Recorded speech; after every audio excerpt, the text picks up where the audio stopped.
The European pulp and paper industry has a challenge, keeping the production of paper and other cellulose derivatives eco-friendly. For decades, the sector has been adapting, developing new recycling practices and efficiency standards. Still, it is possible to do even more. This is why Project paperChain was born.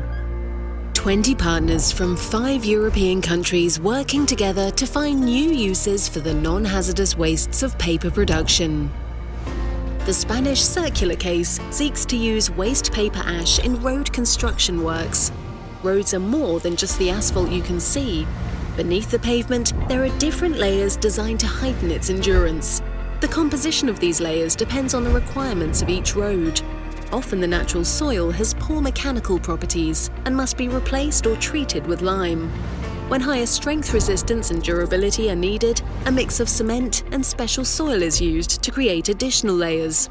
So road construction projects lead to large amounts of lime and cement being consumed and natural soil landfilled. Meanwhile, the process to generate energy from paper rejects leaves behind paper ash. The Spanish innovation uses this ash to replace both the cement and the lime used in road construction. The project has already launched 3 pilots, corresponding with the 3 different stabilized soil layers identified in the Spanish roads legislation.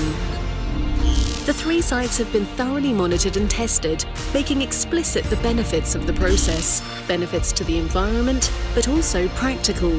This innovation is currently starting the process to be approved by the Spanish authorities. A new step towards the zero waste goal, because circular economy is the key to a sustainable future.